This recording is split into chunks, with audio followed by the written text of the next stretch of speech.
रमा, निराश नको होस. तो मसाल्यांची खरेदी विक्री करणारा माणूस आहे. त्याला काय माहित शिक्षणाचं महत्व काय असतं, आपल्या भीम भाऊंची प्रतिभा काय. तू काळजी करू नगस. आज नाही तर उद्या भीम भाऊ लंडनला शिकायला नक्कीच जातील. पण त्यांनी सांगितलं नाही का किती खर्च येईन म्हणून. मी पैसे साचवले असते ना. सर,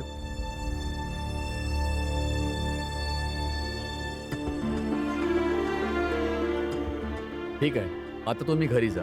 जितकं शक्य आहे आम्ही तुमच्यासाठी लढू. धन्यवाद वकील साहेब. ऐका, घरी जाऊन शुद्धीकरण करून घ्या. जा. आणि क्षमा करा, तुम्हाला इथे आणण्याची घाई होती म्हणून मी माझी जात सांगितली नाही आणि तुम्हालाही विचारलं नाही. काही फरक नाही पडत साहेब, कारण प्रत्येक गरीब आणि दुबळ्याची जात ही तुमच्यासारखीच खालची असते.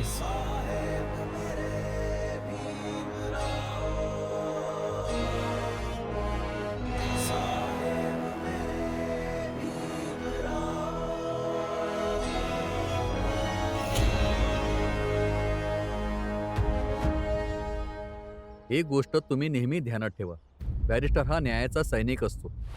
सैनिक लढताना पगाराचा विचार करत नाही. श्रीमंत असो वा गरीब, जो पण बॅरिस्टरकडे येईल त्याला न्याय मिळालाच हवा आणि त्याला न्याय मिळवून द्यायचं काम आपलं आहे. ज्या दिवशी वाटेल की तुम्ही हे काम व्यवस्थित करू शकत नाही, त्या दिवशी वकिली सोडून द्या.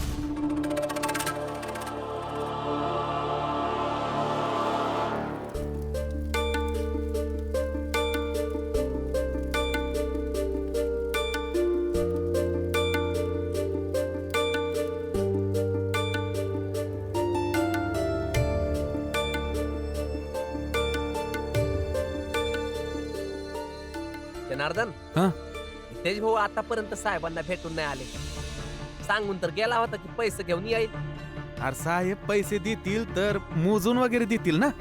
आणि ते साहेब आहेत, त्यांच्याकडे असं काय फुकटचा येळ आहे होय? कामात गुंतले असतील. हितेश भाऊ पैसे घेऊनच येतील. तवर आपण सगळी गाणं बिणं चालू करूया की. हा, रामजी भाऊ, तुम्ही खूप सुंदर गाता. आज कुठलं तरी चांगलं भजन ऐकवा ना आम्हा सगळ्यांना. मनोहर, नंदू, या इकडे. रामजी आपल्या सगळ्यांना आज भजन ऐकवणार. या या सगळे या.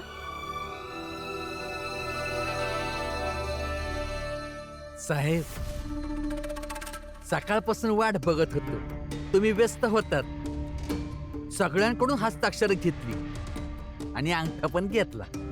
शबास. प्रचंड देव खरं म्हणत होता की तू खूप जबाबदार आहेस. यात योग्यतेची गोष्ट काय आहे साहेब? तुम्ही आम्हा सगळ्या गरिबांना आमचं घर देणार, मग आम्ही आमच्याकडून जितकं शक्य आहे तितकं तर करूच ना. बस तुम्ही सांगितलं होतं ना की सगळ्यांची संमती मिळाल्यानंतर पैसे देणार. ते पैसे आम्हाला द्या. चाळी सगळे ना वाट बघतायत. जाऊन देईन ना, तेव्हा सगळे आनंदाने गातील, नाचतील आणि जेवतील. हा हा, का नाही, पण रात्रीच्या यावेळी पैसे कुठून आणू? पण हा, एक झोळी आहे, त्यामध्ये काही गोष्टी आहेत. सगळ्यांना खाण्यासाठी काही ना काहीतरी सामान आहे आणि काही खेळणी सुद्धा आहेत. तोपर्यंत हे घेऊन जा आणि चाळीत वाटून टाक. अरे घे ही झोळी आणि उपहार. साहेब, हे सगळं ठीक आहे, पण पैसे मिळाले असते तर. काय म्हणायचंय तुला? ह्यांच्यावर विश्वास नाहीये का? नाही मालक, मी तर फक्त. विश्वासाची गोष्ट नाहीये प्रचंड देव. जर कुणाला काही अडचण असेल तर तो बोलणारच. बोल हितेश, तुला जर माझ्यावर विश्वास नसेल तर हा कागद तू आत्ताही घेऊन जाऊ शकतोस. मला इमारतच बनवायची आहे ना, मी कुठेही बनवेन. नाही नाही साहेब, विश्वास आहे, पूर्ण विश्वास आहे. घेतो.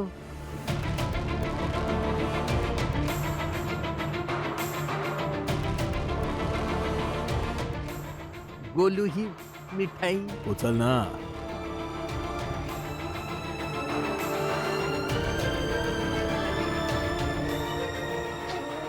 जातो, हे चाळकरांना देतो, आनंद होईल. जातो जातो मालक.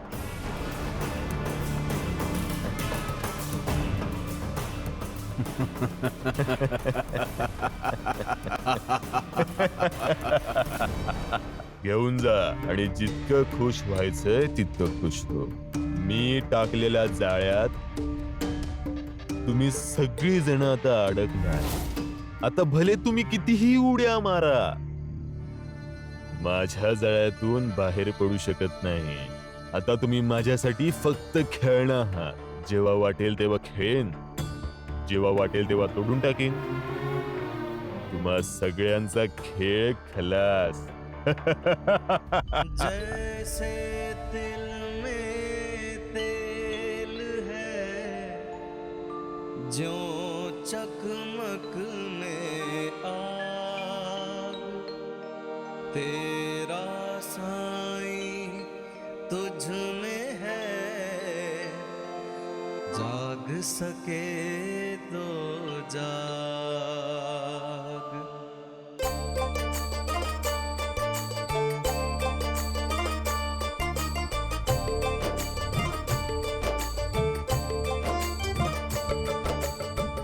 रात गवाई सोए के, दिवस गवाया था. हीरा जन्म अमोल है, कौड़ी बदली जाए.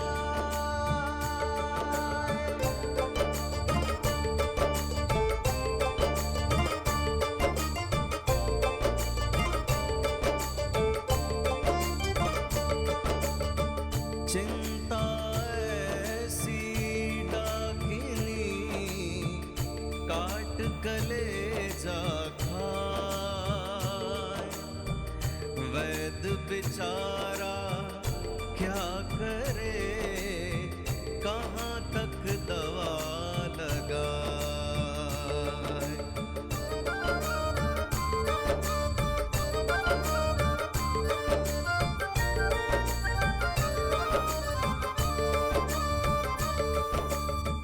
जब तू आया जगत में, लोग हंसे तू रोए.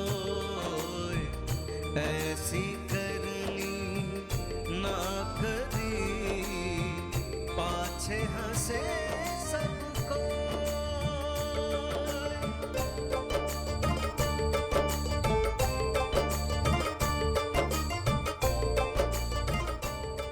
हितेश भाऊ आलेत.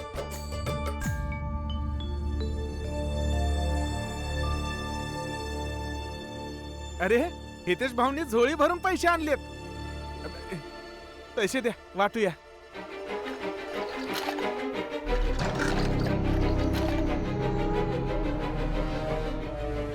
अरे ह्यात तर खेळणे आहे. पैसे कुठे आहेत?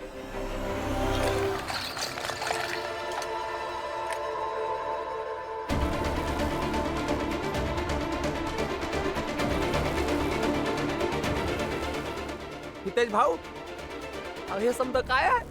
अरे जोखू, रात्र झाली, श्रीमंत लोक आहेत ते, देतील पैसे. आणि आता ही खेळणी आणि मिठाई तर फुकट मिळाली ना. हितेश, आम्हा सगळ्यांना वेड्यात तर नाही काढलं ना तुझ्या साहेबांनी? दलिया काकू, तू सुरूच नको होत जाऊ बरा. आणि आता हे खरं करून दाखवू नकोस की भीम जे बोलत होता ते बरोबर होतं आणि तुम्ही चुकीचे. नाही नाही, भीम चुकीचं आहे. जे तुम्ही बोलताय हितेश बोलत आहे तेच बरोबर आहे. पण मग हे सांगा की पैसे कुठे हाय?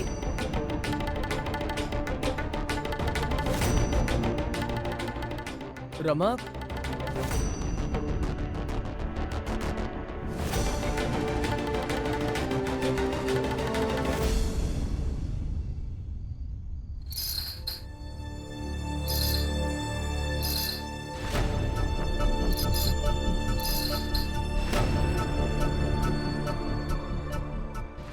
हे काय करतीयस रमा? हेच मिळालंय ह्यांना. यांच्या साहेबांनी यांच्या हातात खुळखुळा दिला. आणि हेच साहेब काय, याच्या आधी बी लई साहेब आले आणि हातात खुळखुळा देऊन निघून गेले. आणि तुम्ही सगळे वाजवत राहिला. हे घ्या, वाजवा की. याचसाठी माझा नवरा हातात खुळखळ्याऐवजी पुस्तकं द्यायचा प्रयत्न करतो. आणि ते तुम्हा समजांना पटत नाही. पण मला एक गोष्ट समजली आहे, ज्यांच्या हातात पुस्तकं असतात ना, त्यांच्या हातामध्ये कुणी बी खुळखुळा नाही देऊ शकत. तुम्ही वाजवा, हे घ्या, वाजवा. ए रामा, जास्त मोठ्या मोठ्या बाता मारू नकोस. मी कुठं लय बोलते? मोठी मोठी स्वप्न तर तुम्ही बघताय, ते बी मोठ्या मोठ्या घरांची. तुम्ही वाजवा, हे घ्या.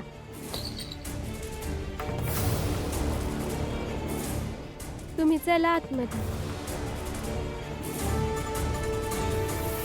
बाबा, आजपासून ह्या सगळ्यांसाठी गाऊ नका, कारण यांच्या मनात गाण्यासाठी काही सन्मान नाहीये.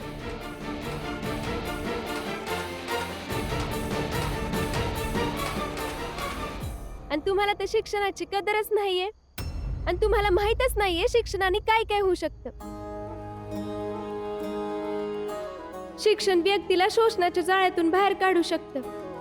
शिक्षण व्यक्तीला अशी खोटी वचनं फसवणुकीपासून वाचवतं, सक्षम बनवतं, आपल्या हक्कासाठी लढायला शिकवतं शिक्षण.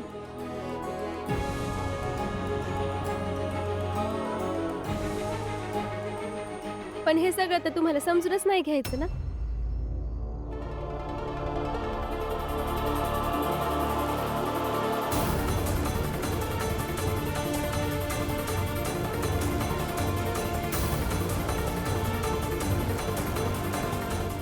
हितेश भाऊ, खरंच आपल्याला साहेबांनी खुळखुळा हातात दिला नाही ना? जनार्दन, अरे काय बी बोलू नकोस. अरे मोठी माणसं अशी बेईमान नसतात. अरे अरे इतक्या मोठमोठ्या इमारती बांधतात, ते असं घर बनवण्यासाठी फसवतील वय. खरं बोलतायत हे. आपण चांगलं चांगलं विचार करू. तुम्ही समद्यांनी जेवण बनवण्यात मेहनत केली आहे, खा आणि प्या आहे, आणि चांगला विचार करा, सगळं व्यवस्थित होईल. काय चांगलं होणार आहे उद्या? त्यांना इतकी साधी गोष्ट समजत नाहीये की जे बी आपण आज पेरू तेच उद्या उगवणार आहे.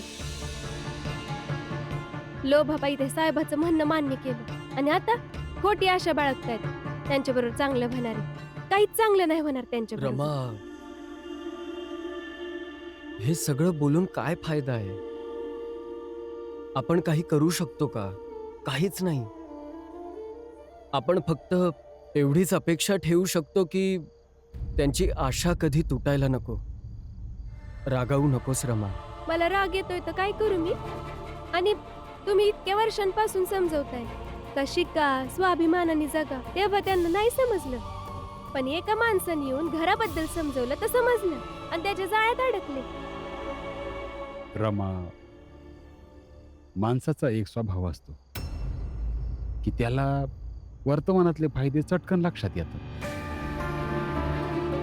पण काय चुकीचं आहे, काय बरोबर आहे याचा विचार प्रत्येक जण करतच नाही. त्यांचं घर मिळणं लगेच लक्षात आलं, पण भीमच्या शिक्षणाचं महत्त्व त्यांना समजलंच नाही. हेच तर चुकीचं आहे ना बाबा. चुकीचं आहे, पण आज नाही तर उद्या ही गोष्ट त्यांना सगळ्यांना समजेल की शिक्षण किती महत्वाचं आहे. रमा, तू शांत हो ना. चल जाऊन जेवण बनवूया. आई तर बाहेरच जेवती. हो रमा, खूप भूक लागलीये. काहीतरी खायला बनव ना. बनवते.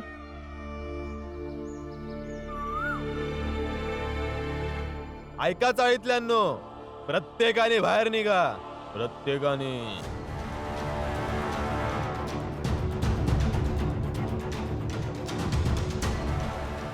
आज संध्याकाळपर्यंत ही चाळ रिकामी झाली पाहिजे. आज संध्याकाळपर्यंत ही चाळ रिकामी झाली पाहिजे. तुला जर माझ्यावर विश्वास नसेल तर हा कागद तू आत्ताही घेऊन जाऊ शकतोस. हा हा खाली करू. साहेब तेवढे पैसे देऊ देत दुसरीकडे राहण्यासाठी. आम्ही निघून जाऊ. साहेब मुंबईच्या बाहेर गेलेत, ते परवा येणार आहेत.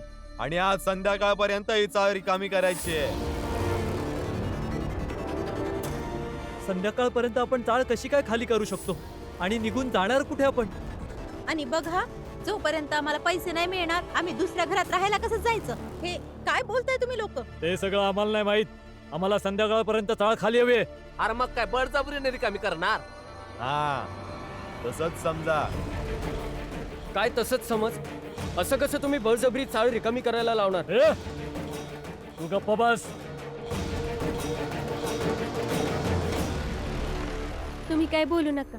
ते काय बी करतील. तुम्हाला काय करायचंय तुम्ही तुमच्या कामावर जा. रमा, आपण ह्यांना असं नाही करू देऊ शकत. चुकीचं करतायत हे. चुकीचं करतात तर करू दे. आणि ही चूक यांनी स्वतःच निवडली आहे. जा तू. परंतु बाबा, भीम, तुला माझी शपथ आहे, तू काही बी बोलणार नाही. तू जा आपल्या कामावर. या लोकांना जर तुझी कदर नसेल ना तर या लोकांना मदत करण्याचीही काही गरज नाही. हो भीम, तू नाही म्हटलं तरी त्यांनी स्वतःच्या पायावर कुल्हाडी मारून घेतली. आता करू देत त्यांना. तू काही नको म्हणू. तू जा. चल, मी तुला ऑफिसला सोडून येतो. परंतु बाबा, काय ऐकायचं नाहीये. चल. ताई चला, आपल्याला कामावर जायचं. तयारी करूया. चल. आम्ही संध्याकाळी परत येऊ. तोपर्यंत सगळ्यांनी विचार करा, नाहीतर हात पकडून सगळ्यांना बाहेर काढू. चला चला. अरे हितेश भाऊ, हे लोक असं कसं आपल्याला चाळ रिकामी करायला सांगतायत? तुम्ही तर म्हणत होते की स्वाक्षरी केल्यानंतर पैसे देणार ते आपल्याला. मी जाऊन बघून येतो. बाबा, हे काय करताय तुम्ही? सोडा ना बाबा मला. आपली माणसं तिथे संकटात आहे. आपण असं बाहेर नाही येऊ शकत. चाळीत परत जाऊ द्या ना. तुला ऑफिसला जायचं आहे ना? मी तुला तिकडे सोडून परत येईन, कारण तू पुन्हा चाळीमध्ये यायचा विचार करणार नाहीस. बाबा हो, सोडा ना. काय करताय तुम्ही? अरे अरे अरे अरे भीमराव, तू तर मोठ्या लोकांचं भलं करायचंस. ऐकलंय कोणी बिल्डर आला होता तुमच्या इथं आणि तुझ्या चाळीतल्या लोकांना आणि तुझ्या जातीतल्या लोकांना आज संध्याकाळपर्यंत चाळ खाली करायला सांगितली आणि तू इथं फिरतोस. हा, फिरतोय. जा, तुमचं काम करा ना. बाबा, जा ना. बाबा, काय चुकीचं बोललेत ते? बरोबर तर बोलले. तिथे सर्व संकटात आहेत आणि आपण असं बाहेर नाही येऊ शकत. आपल्याला मदत करायला हवी त्यांची. ती सर्व आपली माणसं आपली आहेत. होती, तू त्यांना समजवलंस ना. तेव्हा नाही समजले तर तू सगळं सोडून त्यांच्या सोबत राहशील. चल बाबा. त्यांना जे करायचं ते करू दे. वकील साहेब, आम्ही आत येऊ शकतो का? या. काय भीमराव, हा? आज आपल्या बापाला ऑफिस मध्ये घेऊन आलास? काय झालं? रामजी, आज भीम बरोबर कसं येणं केलं? वकील साहेब, तुम्ही ह्याला समजवा ना की याच्यासाठी सगळ्यात जास्त महत्वाचं काय आहे. रामजी, हे सगळं वकील साहेब समजवतील, पण हे काही गुरुकुल किंवा शाळा कॉलेज तर नाही जी ह्याची तक्रार घेऊन आला. इथे भीमराव काम करतो आणि त्याचे पैसे मिळतात त्याला. रत्तम जोशीजी, भीम यांना गुरु मानतो आणि जिथे गुरु तिथे गुरुकुल. रामजी, काय झालंय? मला सगळं सांगा तर. मी सांगतो सर. झालं असं आहे की एक खूप मोठी लॉटरी लागली. त्याच लॉटरी मधून आपल्या सगळ्यांना घर मिळेल. त्यासाठी या कागदावर ज्याला अंगठा लावायचा आहे त्याला अंगठा लावू दे आणि ज्याला हस्ताक्षर करायचं आहे त्याने हस्ताक्षर करा. आम्ही नाही लावणार अंगठा. मी आणि रमा पण नाही करणार स्वाक्षरी. या कागदावर तुझे हस्ताक्षर करायचे बाकी राहिलेत. लवकरात लवकर हस्ताक्षर कर, नाहीतर या बाटलीत बघा ईश आहे. हे पिऊन आम्ही तिघं इथंच मरू. आणि याला जबाबदार तू असशील. चला प्या. थांबा जरा. द्या माझ्याकडे, स्वाक्षरी करतो.